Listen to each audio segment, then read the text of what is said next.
Bonjour à tous mes chers dresseurs d'IT. Aujourd'hui, on va parler du Mémor 12 et du Mémor 17. Bienvenue sur Dalma Décode, la seule chaîne qui parle code à barre, RFID et robotique d'entrepôt. C'est parti. Alors Datalogic, on connaît tous cette marque, c'est une vieille marque du code à barre, mais on va pas se mentir, depuis qu'Android est sorti, ils ont toujours eu un wagon de retard avec des versions Android qui étaient datées. Ils sont revenus dans le game il y a quelques années avec le Scorpio, qui est un très bon terminal de logistique, le Scorpio X5. Et après, ils ont sorti le Mémor 30 il y a quelques mois, PDA 100% tactile dédié logistique. Et là, ils nous sortent leur Mémor 12-17 à destination des retailers et des livreurs. On va faire un tour du propriétaire. Donc ce Mémor 12, il dispose d'un écran de 6 pouces, l'USB-C qui est ici entre les connecteurs durcis, l'optique sera uniquement du short range, la carte SD vient se mettre sur le côté, et la batterie, elle s'enlève, hop là, avec les deux picots. Alors si l'ergonomie de ce Mémor 12 vous dit quelque chose, c'est peut-être parce qu'ils ont été légèrement inspiré par le CT37 d'Honeywell. Mais bon, on va dire qu'on fait pire comme modèle. Au niveau des caractéristiques techniques de ce terminal, alors déjà, pourquoi Mémor 12 et 17? Le 12 ne fait que Wi-Fi, le 17 intègre la 5G. Donc on a un Android moderne, c'est-à-dire un Android 13 qui va pouvoir être upgradable jusqu'à l'Android 18. Un écran de 6 pouces, un poids de 245 grammes et des dimensions qui en font un terminal assez fin.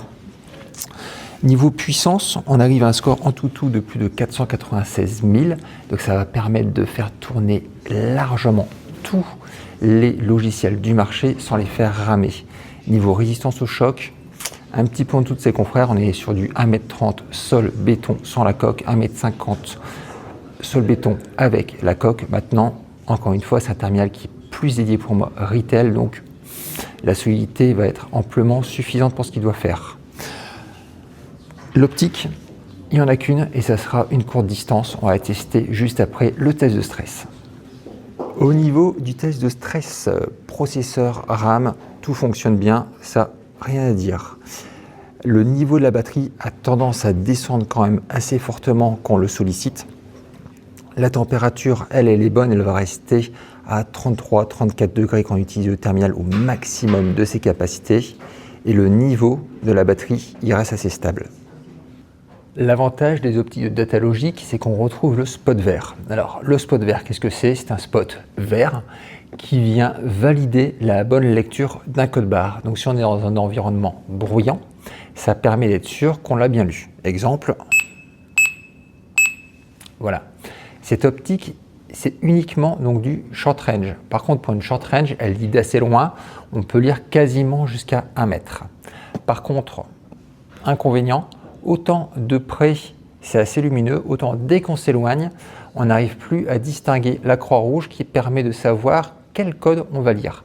Alors dans un environnement sombre, ça va encore. Par contre, pour le test après en plein soleil, c'est beaucoup plus compliqué. On se retrouve donc dehors avec un tout petit peu de soleil. On va donc faire ce test, voir si on arrive à voir notre curseur rouge. Malheureusement, non. Je ne sais pas du tout si je lis ce code-là ou ce code-là. Deux bons points et un mauvais point au niveau ergonomie. Alors, premier bon point, on a plusieurs antennes NFC qui nous permettent de venir lire une carte, que ce soit sur le dessus, sur le dessous ou sur les côtés. C'est pour ça qu'il a vraiment des gènes de terminal retailer. Bon point aussi, derrière, la texture, elle est légèrement granuleuse. Ce qui fait que le terminal, il tient bien en main, il n'a pas tendance à glisser et ça, c'est assez agréable. Pour finir, le mauvais point, c'est que les batteries, les petits ergots pour les ouvrir, ils sont ici. Ce qui fait que quand je suis en position de scanning, automatiquement mon index, il est là. Et quand on vient scanner par effet pince, on a tendance à venir ouvrir tout le temps la batterie. Au niveau des accessoires, on a évidemment l'essentiel, c'est-à-dire un chargeur une position, un chargeur 4 positions, chargeur 4 batteries, la coque, la poignée pistolet au besoin, à savoir que les chargeurs existent en version contact, donc on utilise les petites broches qui sont derrière le terminal, ou sans contact, par induction. Donc l'induction, ça a du sens en industrie, pour éviter tous les phénomènes d'oxydation, mais c'est pas trop sur le terrain de jeu, ça c'est plutôt du mémoire 30. Par contre, si on est sur la route en tant que chauffeur-livreur et qu'on a un véhicule qui est livré avec le chargeur par induction, c'est très pratique pour avoir ce terminal qui soit tout le temps chargé. Pour résumer, ce terminal, c'est un très bon terminal pour deux secteurs, le retail et la santé. Et si vous souhaitez le tester, n'hésitez pas à nous contacter Dalma Technologies. On se fera une joie de vous le prêter et de vous le configurer. Nous, on se retrouve très bientôt sur une prochaine vidéo.